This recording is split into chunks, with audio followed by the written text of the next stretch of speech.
Good morning, students. Today, in my 10th class physics lecture, I am taking the left question of NCERT. Question number 38, I am taking. Very simple question. It is given. Before that, before starting these questions, let's remind these formulas. V is equal to IR, Ohm's law.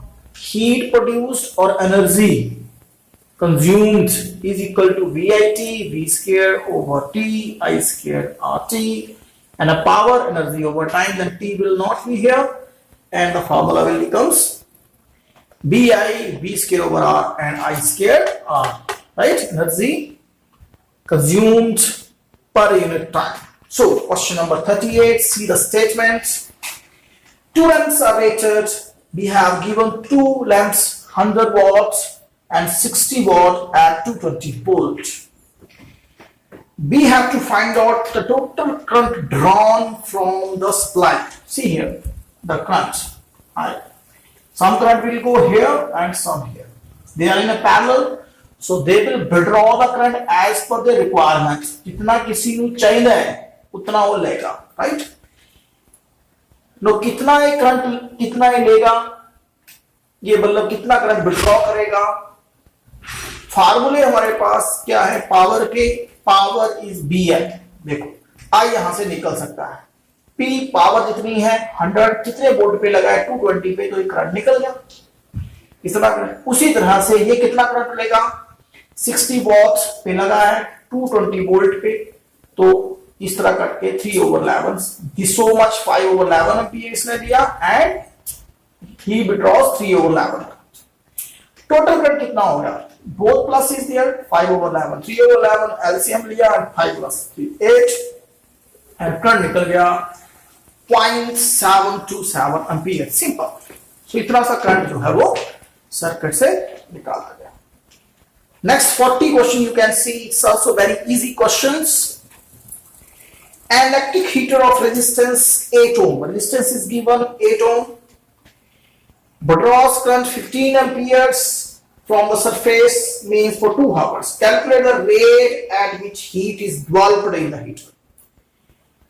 Rate of heat developing. Rate of heat. Rate of heat का मतलब क्या होता है. Rate of energy. Simple. Heat और energy एक ही चीज है. तो रेट ऑफ हीट प्रोड्यूस मतलब पावर निकालनी है. सिंपल. सो पावर का फॉर्मूला आई दिया है, आर दिया है, टी का कोई काम ही नहीं है. सिंपल.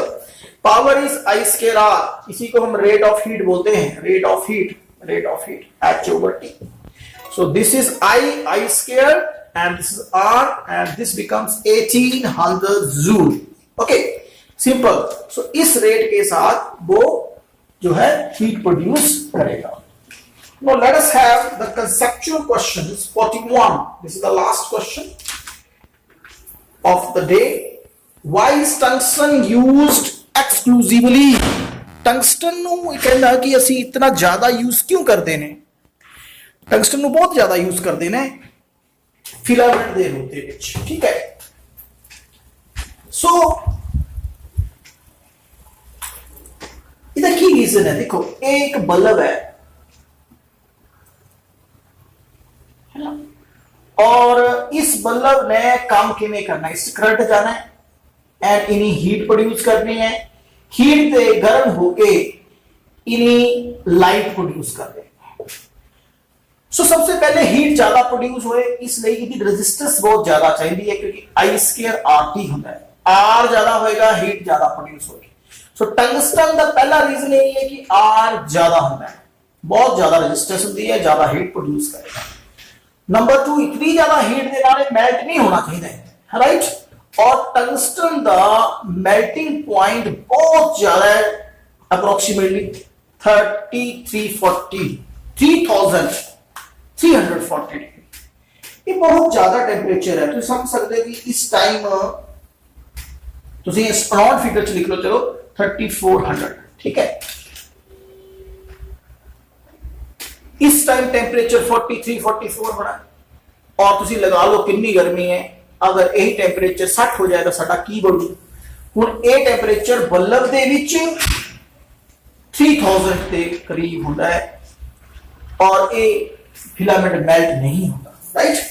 नंबर 3 क्या है, रेजिस्टेंस जो होती है उसका टेम्परेचर कोफिशिएंट ऑफ रेजिस्टेंस बहुत लेस होता है। Temperature coefficient of resistance is less, मतलब क्या कि हीट ज्यादा देते जिमें जिमें हीट देवांगे तो रेजिस्टेंस जो है वो पर यूनिट टेम्परेचर ज्यादा चेंज नहीं होती है ना। नॉर्मली की होता है मेटल दे विच मेटल का टेम्परेचर जो है वो बढ़े तो उसकी जो रेजिस्टेंस है रेजिस्टिविटी है वो भी चेंज हो जाती है, बट इसकी चेंज नहीं होती।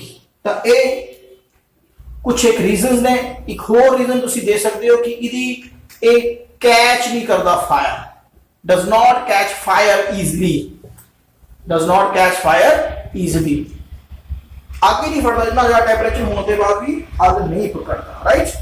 बी क्वेश्चन ले रहे हैं, why are the conductors of electric heating devices such as flat toaster, electric iron made of alloy rather than pure metal? ਅਸੀਂ alloy ਦੇ ਨਾਲ ਕਿਉਂ ਬਣਾਉਂਦੇ ਨੇ, है ना, टोस्टर वगैरह बनाते हैं। एक टोस्टर है, ठीक है, ये भी चुकी है, एक वायर लगी हुई है, ओके, और ये वायर ने की करना है, इस वायर ने गर्म होके साढ़े ब्रेड को गर्म करना है। तो सबसे पहले चीज यही है कि आर बहुत ज्यादा है, आर ज्यादा होने से रेजिस्टिविटी भी बोल सकते हैं, रेजिस्टिविटी बहुत ज्यादा है, इसकी होने की वजह से नाल वो बहुत हीट प्रोड्यूस करता है, राइट। दूसरा इधर यही पॉइंट दोबारा सी के लिख सकते हैं, टेम्परेचर कोफिशिएंट बहुत घट है, टेम्परेचर के चेंज होने से वो अपने रेजिस्टेंस ज्यादा नहीं बताते। एक पॉइंट दोबारा लिख सकते हैं कि मतलब यही पॉइंट दोबारा आ गए एक तरह से, राइट, आर छड़ के, ओके, आर छड़ के तीनों पॉइंट्स आ गए, क्यों जल्दी आगे नहीं पकड़ देने, राइट। नाउ सी पार्ट ਦੇ ਵਿੱਚ पूछा गया है कि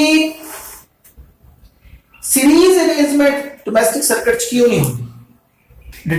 in detail we will study in the next chapter, but little bit I am going to tell to you that this is a bulb, this is a switch, and this is a fan, okay, they are connected in a series circuit like this, they are connected, they will have a one switch only। first disadvantage, ਇੱਕੋ switch ਕਰਨ ਤੇ ਮੰਨ ਲਓ ਤੁਸੀਂ ਇੱਥੇ ਵੀ switch ਲਾ ਲਿਆ, ਇੱਥੇ ਵੀ ਸਵਿਚ ਲਾ ਲਿਆ, ਹਨਾ, ਇਹਨੂੰ ਤੁਸੀਂ ਔਨ ਕਰ ਲਿਆ, ਪਰ ਅਗਰ ਇਹ ਆਫ ਹੈ ਤਾਂ ਇਹ ਫੈਨ ਕੰਮ ਨਹੀਂ ਕਰ ਸਕਦਾ। मतलब क्या है, सब का अपना अपना स्विच नहीं होगा, इको स्विच दे नाल ऑन ऑफ होने, पहला डिसएडवांटेज समझ आया।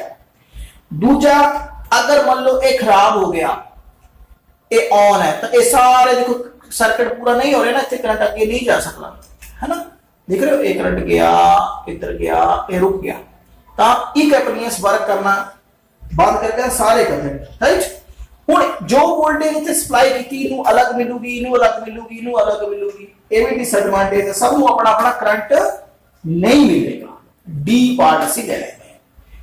Why does the R resistance of the wire vary with the area of section? How does एक वायर है, अगर ਉਹਦਾ ਏਰੀਆ ਵੱਧ ਜਾਂਦਾ ਹੈ ਤਾਂ ਰੈਜ਼ਿਸਟੈਂਸ ਘਟ ਜਾਂਦੀ ਹੈ, inversely proportional R is inversely proportional to A, right, area ਦੇ ਨਾਲ inverse relation। Last question, why are copper and aluminum wires usually employed for electricity transmissions? ਆਪਾਂ ਜਦ ਬਿਜਲੀ ਟ੍ਰਾਂਸਮਿਸ਼ਨ ਇਲੈਕਟ੍ਰਿਸਿਟੀ ਪਾਸ ਕਰਵਾਣੀ ਹੋਵੇ ਤਾਂ ਅਸੀਂ ਕਹਿੰਦੇ ਆ ਕਾਪਰ ਜਾਂ ਐਲੂਮੀਨੀਅਮ ਹੀ ਕਿਉਂ ਯੂਜ਼ ਕਰਦੇ ਨੇ, क्यों, क्योंकि कॉपर और एल्यूमिनियम गुड कंडक्टर्स ने, है ना। इससे बढ़िया कंडक्टर होता सिल्वर, पर सिल्वर नहीं यूज करते, क्यों, मैं तो पहले दस्या सी, सिल्वर चांदी मतलब ये बहुत महंगी होती है, इसकी प्राइस बहुत ज्यादा होती है, और अगर असं ये यूज करांगे तो सारी चोरी करके ले जाएंगे, इसलिए इसी कॉपर और एल्यूमिनियम यूज किए हैं, ये गुड कंडक्टर्स हैं, बट सिल्वर पे ज्यादा लेस नहीं है। But due to the higher cost of a silver we are not using silvers, right? Thank you.